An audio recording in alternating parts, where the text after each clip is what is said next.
Welcome back to another episode of Spotlight on the Arts, an independently produced show sponsored in part by the Chicopee Cultural Council and Chicopee TV.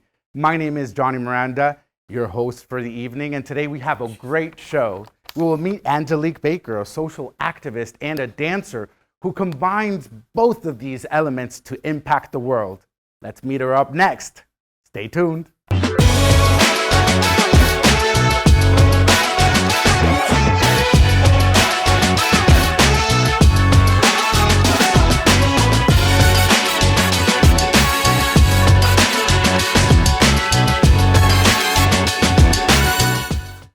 And welcome back to Spotlight on the Art. Here we are with Angelique Baker, a dancer but a community activist as well, and we are thrilled and honored to have her on our show. Angelique, thank you for being here. How are you? Good, thank you for having me. I appreciate it. Definitely. It's always impressive to see when artists combine their creativity and their talent with work with their community, with social work, and you're a perfect combination of that because you have been able to combine your ability to dance with instructing that into groups, but also pairing it with a cause, you know, something that you're very passionate about and a message that you want to deliver. So we'll get into the nitty-gritty of your artisticality, but I would like for you to talk to us a little bit about how did you get into dance and how were you able to combine it with all this community work that you do? Good question. So I've always loved dancing, but I've been too afraid to dance the majority of my life. It's hard to be the center of attention. So I started, I had like one salsa lesson when I was in the military, like 23 years ago. Thought it was pretty cool. And then maybe 7 years ago, a friend of mine brought me to partner dancing salsa and bachata. And I thought it was a good way to work on my social skills with other people because I tend to be a little shy. Who would know that dancers are shy? You're not alone in that aspect. I come from the dance world, and I was in a performing arts school all my life. And yes, dancers, although on stage are a completely different persona, tend to be shy at times. Yeah. But how? So you started dancing through this class, and how did that evolve into you teaching and combining it with the social help that you provide? So I in Latin dance, there's leading and following, and so I began like most women following, and I was running into some interesting issues. There were quite a few traditional roles that were being put upon me, like I need to wear heels, I need to look a certain way. It made me feel really uncomfortable. I was trying to figure out a way to like maybe break that or bring some different opinions. So I tucked that idea away. And then a few years after starting, I went back and started all over again to learn how to lead, not with the intention of teaching. It was actually my teacher at that point that said something to me about, you know, maybe you could take over when I'm done. And I was like, I don't know. This is a lot. It's a lot. But I noticed maybe 3 years ago that there was like a lack of female leads in the Latin dance community. It's not a traditional role. And so I started to get noticed for going out and leading these dances. And so that's what led into the teaching. You want me to go on? Or? Yeah, because you started teaching, but then you found that there is also a need to utilize these events to promote certain causes that you were passionate about. What are those causes, and how did you pair them with your classes? So I started teaching at my children's school on like a random occasion. They would ask me to teach Latin dance for the children. Tricky, because it was all age groups in the same room. Wow. And then there were some people in the dance community that definitely had a record and were taking advantage of women. It was really hard for me to like enjoy myself out dancing because I'm like watching everybody and what's happening. Behind the scenes, I have several volunteer jobs that I do as a rape crisis medical advocate. I also work at a domestic violence place, so these issues are really important to me. And it didn't seem like anybody would listen to me. I'd say, ooh, that, this woman, something happened, or these conversations are being inappropriate, and everybody's just glazing over it. And so I sort of took it upon myself to all of a sudden come up with what I call my Safe Spaces series, which is two things. It's two parts. One, it is lessons, and we talk about dance etiquette, which isn't necessarily a big thing in the Latin dance community. So like how you should ask people to dance. You shouldn't assume you can go all in and touch them wherever they, or do fancy tricks that you probably don't know how to do to begin with and hurt people. And then the second portion is I run Latin events, but before that, there's an hour-long conversation on consent or disabilities or whatever, and we're making a code of conduct. So not everybody comes to that portion because people go out to dance to have fun, and like sometimes it's a stressful topic, but like it needs to be talked about. Right. And then, there's expectations at my dance events that we're gonna behave ourselves and we're gonna listen to each other's needs and feel safe. Yeah, and I get your point. I mean, I can see how consent is very important in many aspects of people's lives, but dancing in particular, consenting to certain dance moves, consenting to, especially in salsa, which is a Latin dance, it's very touchy. Where you're touching from the back, you're going around and things like that. So definitely consent plays a big role, and I'm excited. I'm thrilled that you're bringing that to the table and talking about how important it is to have that element of consent.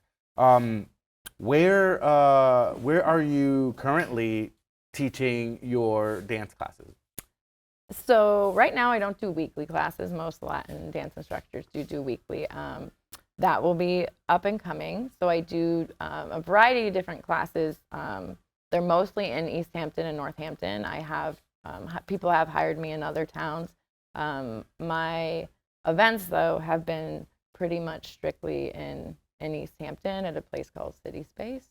They're typically like the first or second Friday or Saturday of the month. So a lot of stuff up and coming and in the works right now. Nice. And what made you choose Latin music as your genre? I mean, there are so many genres that out there, right? I know. We were just talking to a DJ. He plays alternative house. Okay. What makes you? Is it demand, or is it something that you just danced Latin music and you fell in love with it?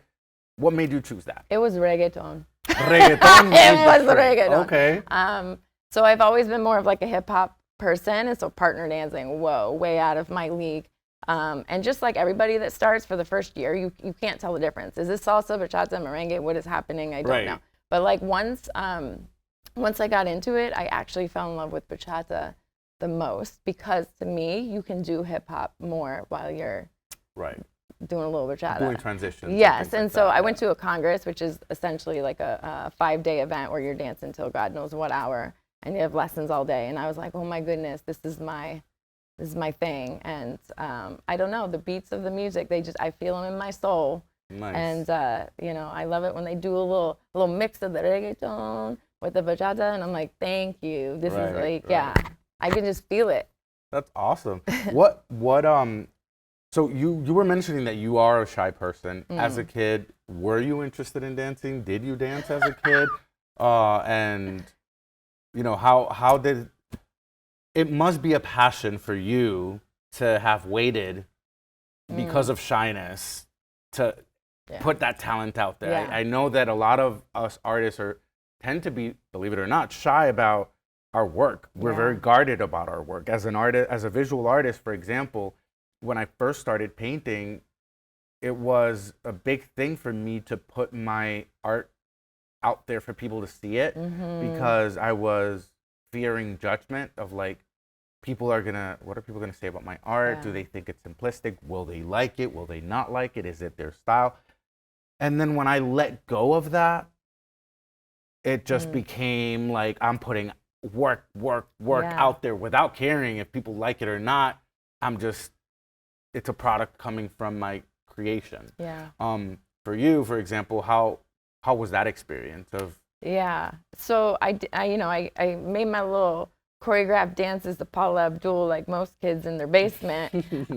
But I didn't really take dance class. I tried, and then I told my mom like my knees hurt. It was just I couldn't handle even having the teacher ask me to go across the floor. It's too much attention for me. And that did when I started Latin dancing for many, many years. Like I had trouble styling or doing anything there's times where you break apart and do shines, and I'm like, they're looking at me. And I would just like crumble. And so I really don't know what happened. Just one day I was like, I'm gonna do a booty roll right now. And nobody said anything bad. In fact, they were like, wow, look at you go. And I was like, maybe I would be safe if I did that again. And so now people just expect it from me. They just expect me to be like, whoa.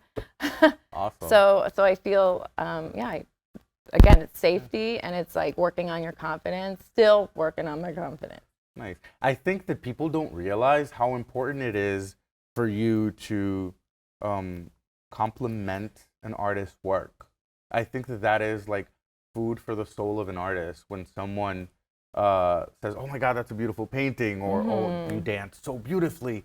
So complimenting an artist just feeds them to continue creating and to continue dancing or continue writing.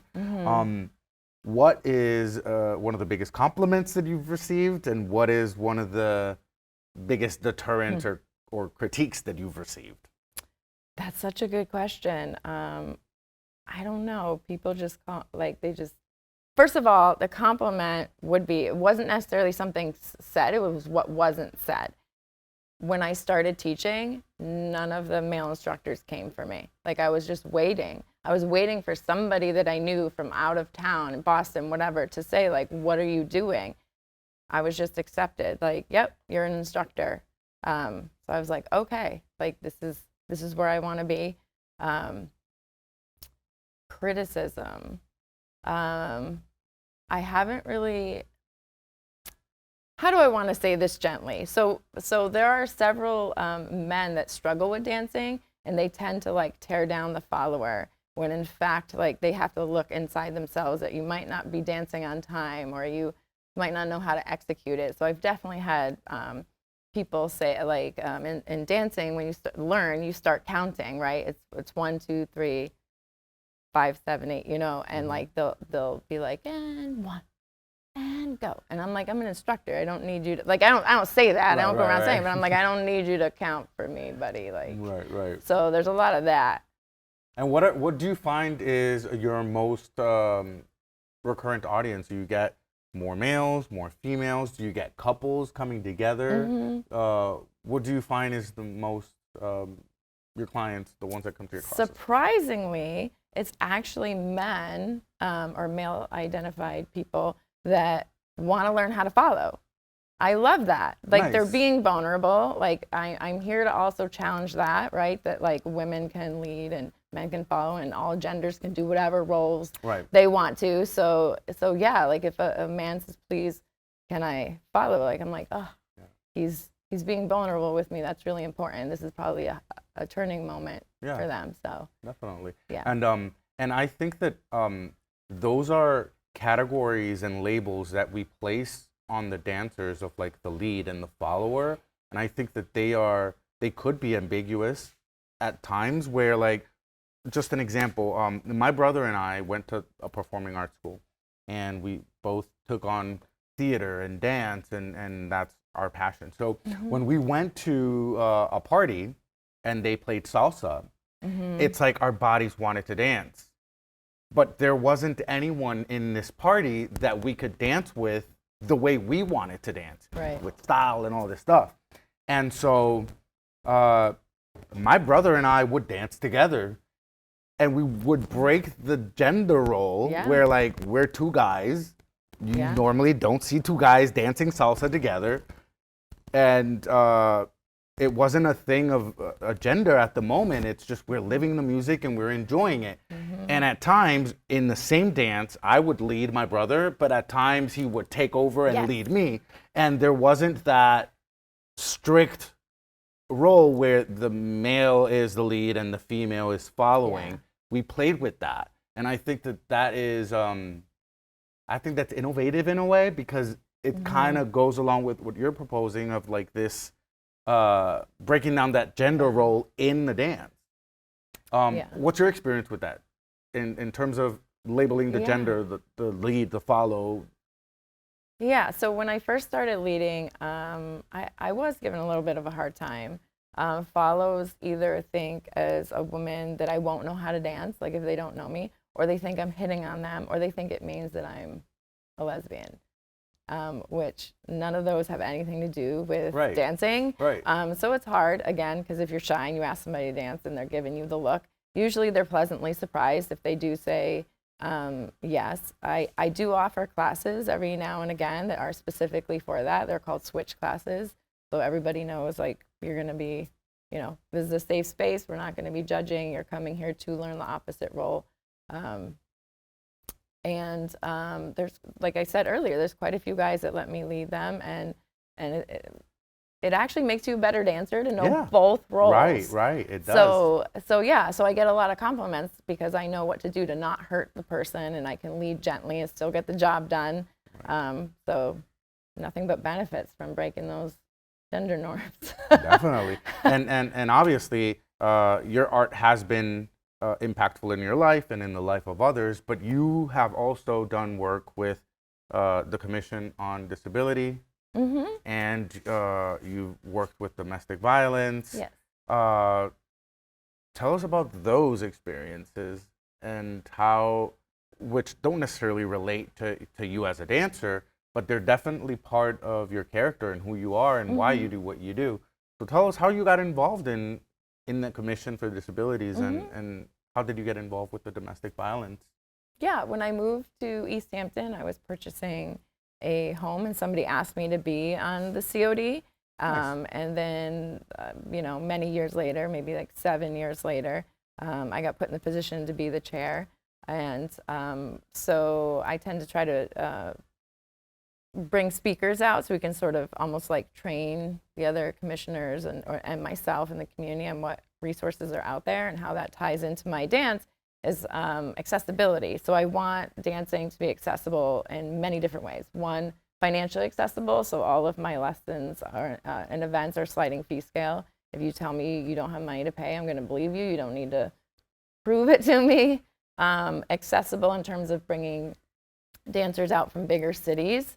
People can't always make it out to get higher level lessons. And accessible in terms of disability. So part of my lesson is not only asking somebody to dance, but asking, is it okay if I'm close? Even if it's like your friend you dance with every week. Right. And asking, is there anything I need to know today about you? Like, does your arm hurt? Like, are you cranky? Are you having anxiety? Like, that's how that piece ties in there. The domestic violence part, unfortunately, I've had a lot of domestic violence in my past. That's actually sort of a little bit what brought me to partner dancing, because I wanted to see if I could be in a space with men where they were safe and there were rules. It's not quite how it ended up working. But that carries over because I have the skills from being on trainings and hotlines and things like that to deal with people's issues that may arise. So often I'm on call at a place, so if something happens, they can contact me. We'll talk it through. If necessary, I can address whoever did the harming, because it's not always guys that do the harming. Right. So, yeah. Yeah. Well, it's amazing to see how you're able to combine art, dance, and with all you do in our community. And I'm really thankful for you for you putting this out there, for being an instructor that takes into account consent and that think about these little things that we take for granted as we go out and dancing. And I think that makes you not just a better dancer, but it makes you a better human being, to just be considerate to others and to, to be aware of people's vulnerabilities and people's strengths. And I think that you're doing an amazing job. So I thank you for bringing that to the dance world in this region. Thank you. It's a little lonely because not everybody thinks the same way I do. So it's a little tough to forge a path, Right. I get it. I get what it's like to forge a path. So what is in the horizon for Angelique? What's up next? Where are you going to be at? Where are you going to be performing? What are some of your plans? Okay, so some of my plans, there's some dance congresses coming up in Boston. I'll be at those with my kiddos. Competing? No, not competing. Exhibiting? Or just visiting? Just visiting, Nice. just visiting. Possibly working, though. Okay. In terms of my plans, I have several lessons coming up. One on musicality, which is sort of like how to make your body movements match the little fine notes in a song. People often dance straight through the song, and there's like your favorite part of the song might be right here, and they're just leading it through it, and you want to do a move. Right. And so how to do that? We have some switch classes coming up. Like I said, we have some events September 10th and October 7th. We're bringing some dance teachers out from Boston. That's at City Space. They have a grant, so they're helping me with their space. There's a lot of stuff coming up, so you got to tune in. Yeah, tune in, and also our audience needs to tune in. So where can our audience find you? What are some of your social media platforms that people can reach out to? Phone number, anything like that? So that's all in the works in terms of like the business piece, the safe spaces. I'm getting all that worked out. So right now it's just under my name on Facebook, Angelique Baker. My phone number's out there. You can talk to me about hiring me, or I run some groups where all the Latin dance events are. Nice. So you can join that. Let's get people dancing and happy. And you got to move that body to work, move that body to change the world. That's right. So definitely, Angelique, people are going to be reaching out to you. Audience out there, please go to one of her classes and get your body moving, but also learn about consent in dance, which is very important. And definitely, I will be looking forward to dancing with you in the future. I'd love so that. We're going to make that happen. Awesome. Angelique, thank you so much for coming to our show. I appreciate you sharing with the world your talent and sharing your knowledge and your conviction for the work that you do socially. Thank you for having me again. Thank you for being here. And audience out there, please make sure you follow Angelique Baker. And thank you for tuning in to Spotlight on the Arts. This is Johnny Miranda. I will see you next time. We'll be right back.